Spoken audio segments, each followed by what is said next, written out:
Assalamualaikum ya akhi ya ukhti.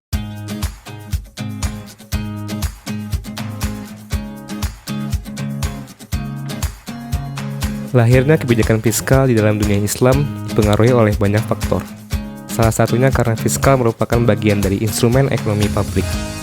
Untuk itu, faktor-faktor seperti sosial, budaya, dan politik termasuk di dalamnya.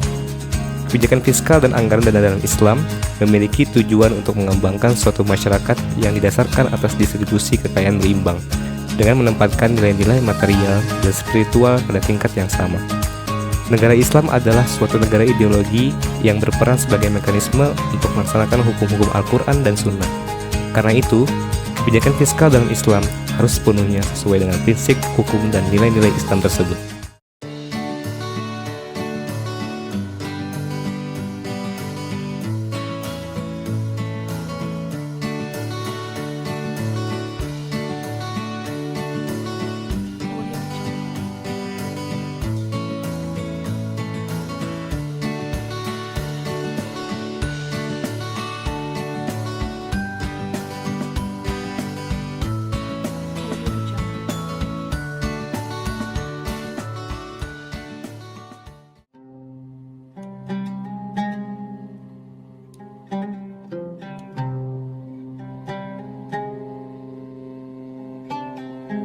Kebijakan fiskal pada masa Rasulullah dimulai dari pendirian Baitul Mal.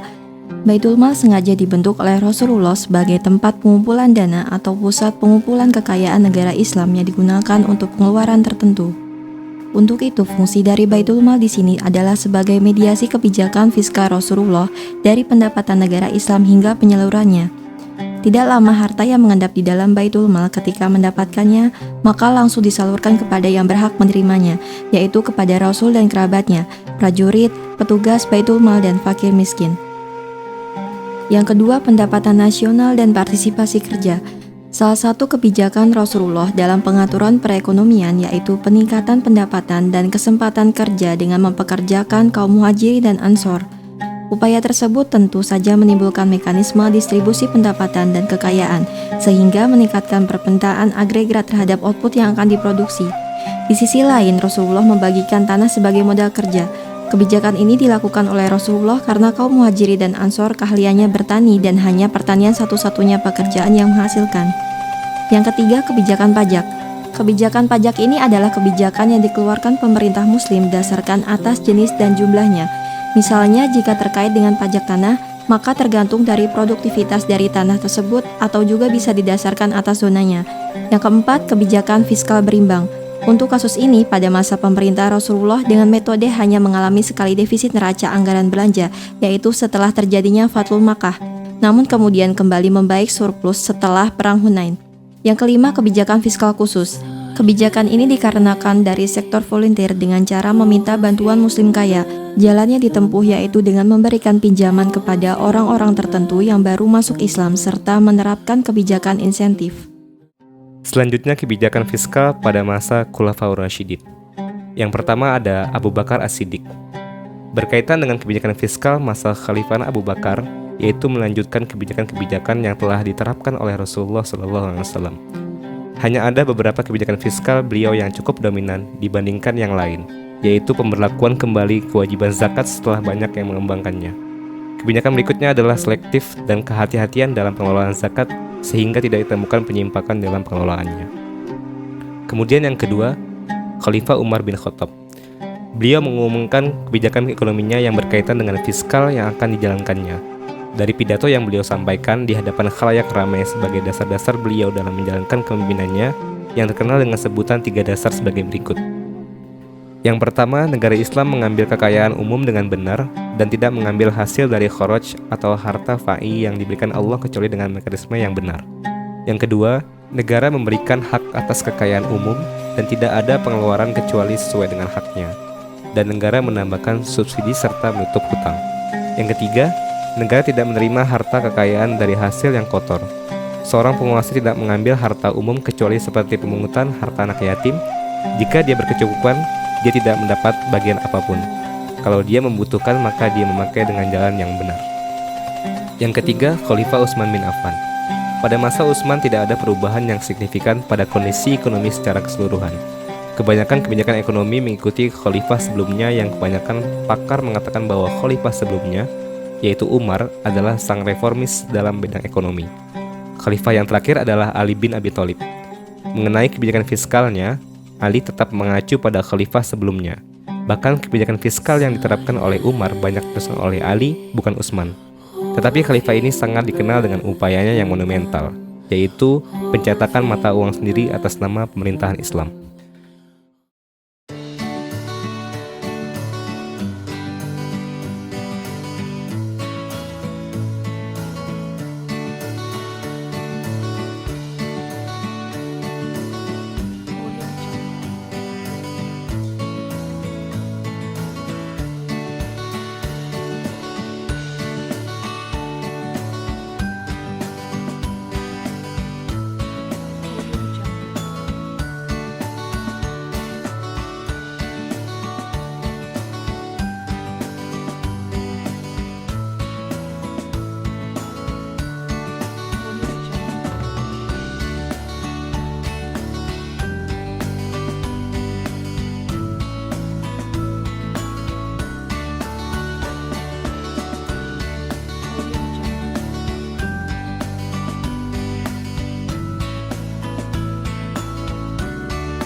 أعوذ بالله من الشيطان الرجيم بسم الله الرحمن الرحيم ما أفاء الله على رسوله من أهل القرى فلله وللرسول ولذي القربى واليتامى والمساكين وابن السبيل كي لا يكون دولة بين الأغنياء منكم وما آتاكم الرسول فخذوه وما نهاكم عنه فانتهوا واتقوا الله إن الله شديد العقاب صدق الله العظيم.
Dalam lingkungan sosio-ekonomi Islami, bank harus bertindak sebagai mitra usaha dalam perdagangan, perniagaan, industri, dan rencana pembangunan.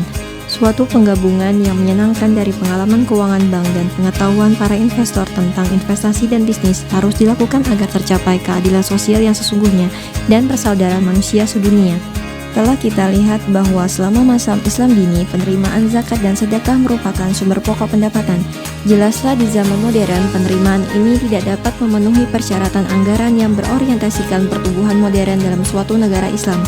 Diperlukan untuk mengenakan pajak baru, terutama pada orang yang lebih kaya demi kepentingan kemajuan dan keadilan sosial. Sunnah dengan jelas menyatakan dengan hal ini, selalu ada yang harus dibayar selain zakat. Maka Rasulullah berpesan dan memerintahkan pengeluaran untuk kebajikan masyarakat. Katanya, kekayaan harus diambil dari si kaya dan dikembalikan kepada si miskin. Hadis riwayat Bukhari.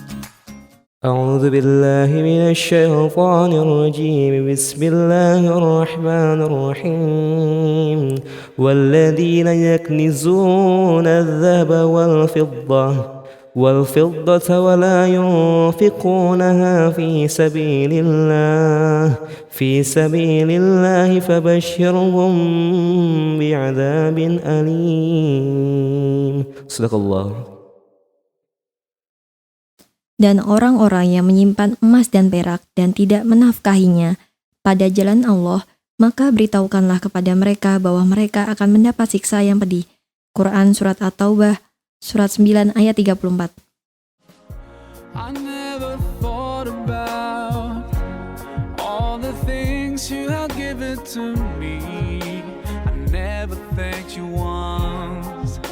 I was too proud to see the truth and prostrate to you until I took the first step, and that's when you opened the doors for me.